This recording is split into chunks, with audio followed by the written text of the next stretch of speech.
What's up, everyone? It's Matt Mrozik, aka MVM397, with Super Sonico work in progress number 2. Uploaded the first video last night just introducing the kit, and today I'm taking a couple of days of vacation, so I'm going to show you again. I've done this on several kits, but I figure I'll show it again since this is for a client. The initial cleanup. So this kit's really good, as I mentioned last night, but as with any resin kit, it requires cleanup, and it's got some mold lines and stuff like that. So first thing I do with any resin kit is I go through and I clean the gates off. This piece has already been done, so it's nice and smooth. No mold line is there. Got rid of all that. So now I'm working on the legs. Actually, I'll do the torso. So I go through and I mark any spots that need work, and it's really just the mold line. And you can see here where I've already started to sand it, and you can see there that pretty defined line is where the mold line is. That's where the two halves of the mold met during the casting process. So I mark it so I can see what needs to be removed as far as the mold line. So I mark it with a Sharpie, and I've got a 3M. This is a fine sanding sponge, but it's a pretty worn out fine sanding sponge. If I used a brand new fine sanding sponge, it'd be a little aggressive. So let me see if I have one on the top. Yeah, I do. So this is brand new. It's pretty rough. This is like a, I don't know, like a 320. This is probably more like a 400 right now because it's been used. This is really aggressive, especially for a kit like this that's relatively small, 1/8 scale. And I don't want to remove a lot of material. I just want to get rid of that mold line. So I'm not going to use the brand new one. I've got a used fine. And then after I do the fine, I'll follow it up with a super fine. And this one's also been used. So this is super fine. This is fine. The initial cleanup's with the fine. And it's just going in there and sanding till that line's gone. And the whole piece will get sanded. But now you see that line's gone. Before, you can see up here, I'll just sand a little bit. So at the top, you can see a line. And at the bottom, you can see the line's gone. So when the line's gone, there's no more mold line. It's pretty simple.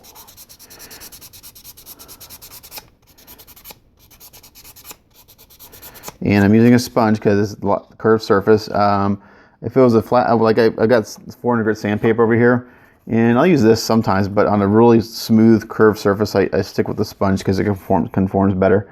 So now I'll just follow that up with the super fine. And I could probably get away with just leaving the fine in there, but since this is going to be skin tone, I want to make sure it's as smooth as possible. So I'm just making the sanding scratches smaller so that mold line is gone. That took me, what, 30 seconds? And then we'll do the same thing on this side. So here's where I got the Sharpie marked. And if I just do a little sanding, just real quick, you can see that really defined line. And that's the mold line where the two halves met. So we're just going to sand till that's gone. So this is the first step on any resin kit. Get the gates off, remove the mold lines, and then after that you can start test fitting, because a lot of times the gates are in spots where the gates won't allow the pieces to go together. So like I mentioned before last night, this is an original kit from Volks. It's a very high quality, really good resin. It's nice and soft, so you have to be careful with the soft resin that you don't sand too much, because it's easy to over sand, and then you're stuck with having to do some putty work and stuff.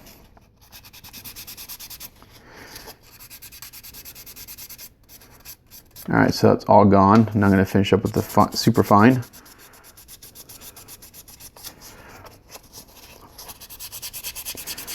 And we're going to give the whole piece a light sanding.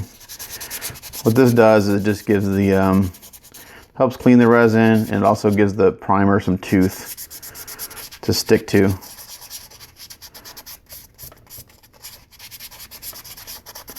Just help the resin or the primer and the paint adhere better by giving it a light sanding. And I'm not putting a lot of pressure. I'm just going in there and basically just scuffing it up. And that part's clean. There was a gate down here. I already took it off before I started the video. So there's that part. And I already cleaned up the bottom part of the swimsuit. There's just 2 little gates right here that I took off. And the way this is going to fit together is Let's see, this is going to go like that, and the fit is very good. There's no gap around the waist,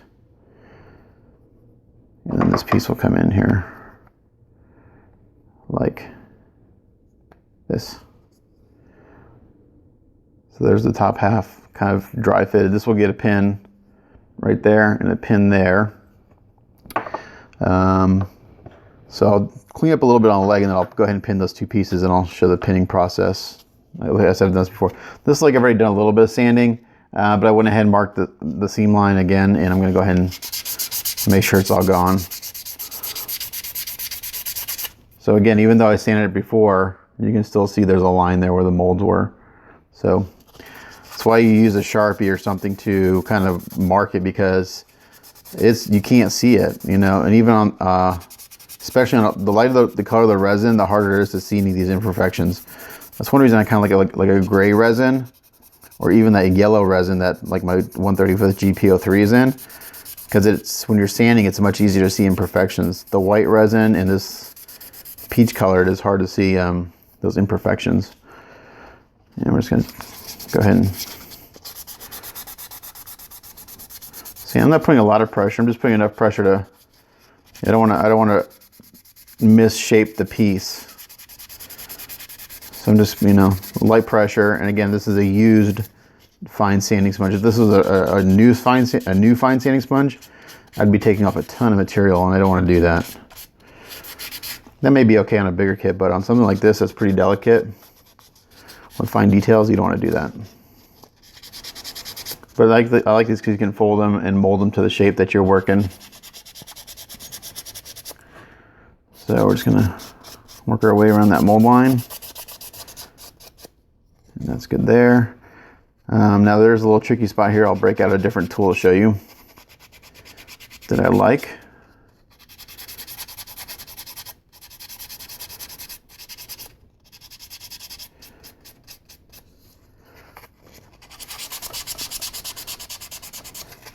Again, just really good kit. Super nice. This will be fun to do. This will be a fun kit. Once again, there's that defined line right there where the mold's met.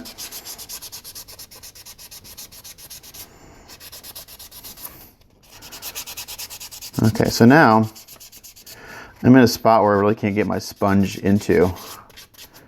So for that, we're going to use a flex file. This is real handy. It's basically a U-shaped piece of aluminum, and it holds these little strips of sanding paper. This is a coarse grit, but again, this has been used, so it's not so aggressive. So I'm going to use that to get up into here in the crook of this leg and the back of the knee, because I can't get a sanding sponge in there. And you'll see that it conforms to the shape of the leg really nicely. And I'm going to do this really light, since this is a pretty aggressive sandpaper. And then I have finer sanding pieces of sandpaper that'll go on this, so it just takes that off just like that. And it's nice because it conforms to the shape. You're not going to get any flat spots, and it's super quick. It's a nice little tool. The flex file is actually kind of expensive for what it is, in my opinion, but it's really super handy to have. What's expensive is the replacement little sanding things. I think they're expensive for what you get. But, you know, they kind of got you by the balls because they know it's a really good tool, and it works, so they can charge accordingly. So I'm going to try to get my sponge into here. Let's see if I can get it down in there.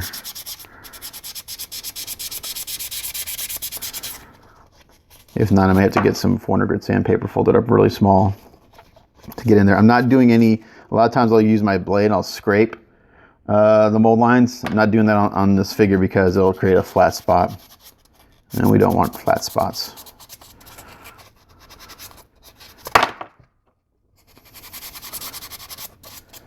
All right, well, I'm going to go back over this with the super fine now, and I'm going to have to get some 400 grit sandpaper into the crook of the leg. Again, we're going to sand the whole piece real nice and lightly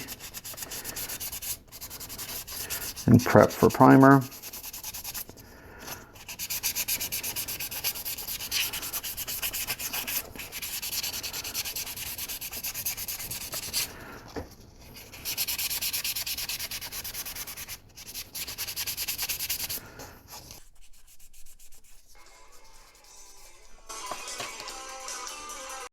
And I'm back. Sorry about that. My wife called in the middle of that, so sorry about that. So anyway, let's get this leg finished up here. I'm not going to keep sanding pieces because you guys get the gist. I've done this for every kit and work in progress. So I am able to get this sponge in there, and this is my super fine. So that's pretty good. Let's see. And then this leg goes up into here like this. And it looks like a pretty good fit. Yeah, I think that'll be nice. Looks good. Maybe there's a little bit, you can see here where the gate was. I'm gonna see if I can scrape that down a little bit.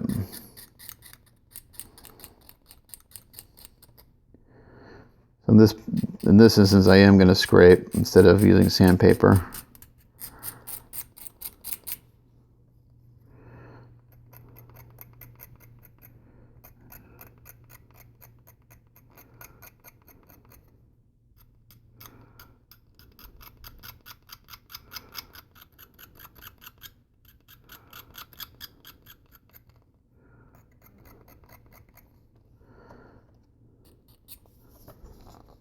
And we get just kind of scrape in here a little bit too.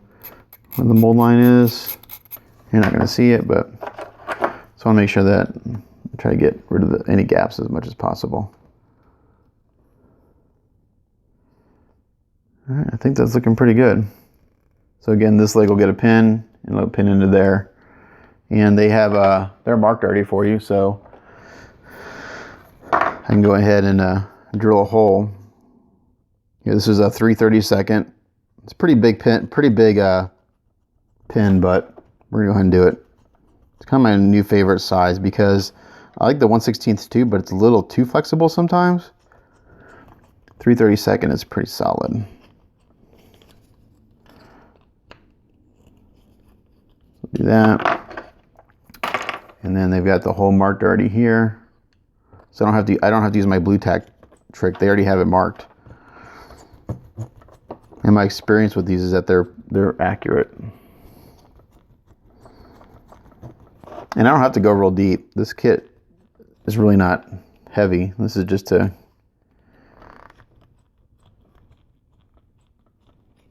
give it some more stability. Let's see if I got over here. I do, okay. So I've got my 3/32 brass rod. And I've already done it, but I'll show you again. When you use brass rod, you need to sand it. It's shiny and it has oil on it from the manufacturing process. So I just take a sanding sponge and I just sand it like this. Rough it up. Again, giving it some juice so the glue has something to stick to. Like that. I got a pair of these cutters. I forget what they're called, but anyway, these will cut up to basically like not quite 1/4 inch. I can, it's hard though. But this will cut basically any size brass rod you're going to use for pinning garage kits. So put one in there, and it's going to be too long, I can already tell. I did not drill that far. This doesn't have to be really, really long. Oops, almost knocked my camera over, sorry. So there it is, coming out that way. It should line up.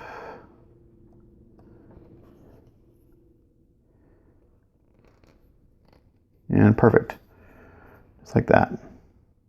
So, let's see. Oh, we could pin the swimsuit. So this has got a little hole right here. I can't go too deep because there's not a lot of resin here, but go ahead and throw a pin in there.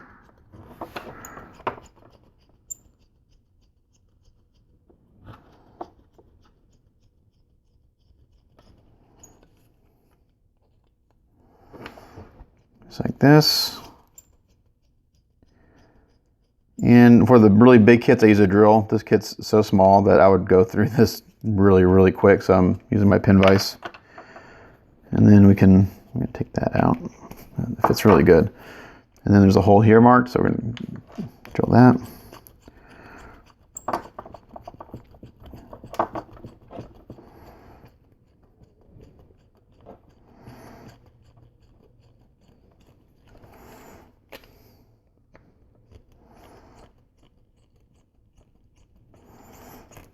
That and this resin, like I said before, this resin's soft, so it's easy to pin. Oops, sorry, keep knocking my camera. And then that's probably gonna be too long. You can already tell. Yep, so we're gonna cut it. Again, I don't have a lot of meat in the swimsuit, so just a really short pin. But just get some more surface area for the glue to stick to make sure it doesn't come apart later. Just like that. So now that part's pinned, and it fits beautifully. Just like that. Where'd my pin came out of the torso?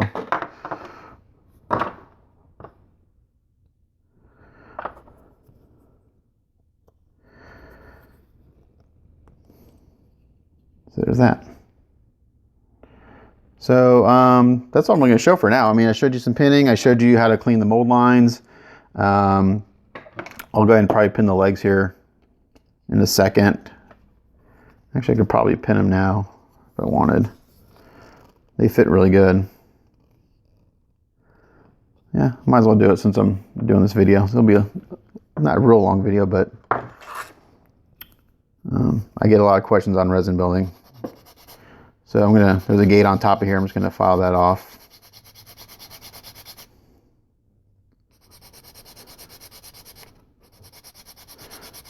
Like so. And again, this being original Volks, the holes are marked very well for where the pins go.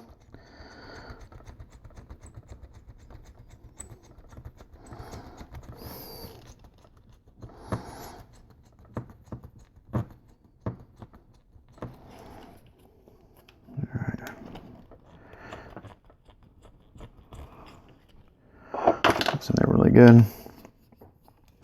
And up here.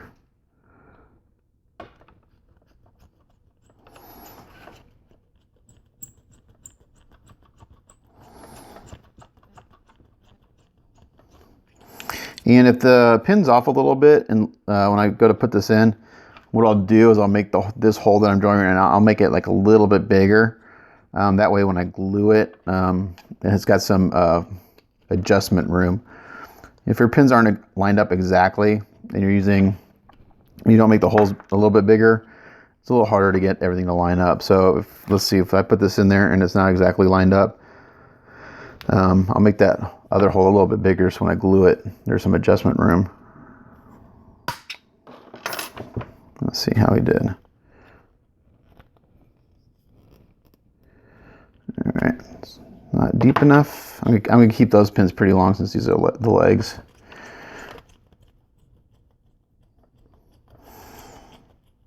After this pin, I'll just stop the video because you guys get the idea.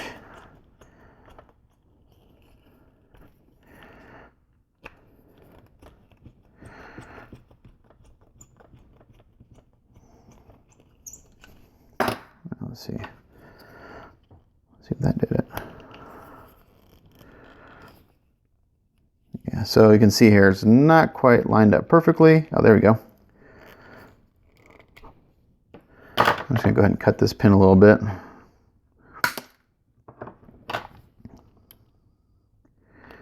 And now we'll see how my alignment is.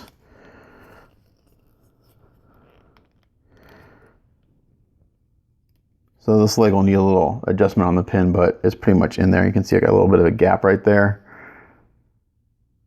So that just means that I need to make that hole a little bit bigger for when I glue it, which is no big deal. But it gives you a sense of what she's gonna look like. So that's it for this video number 2. I'll get it all cleaned up and all pinned up. And once it's pinned, I'll do another video. And then I don't know what I'll do the next one. Anyway, as always, thanks for watching. It's Matt Mrozik, aka MVM3897, signing off.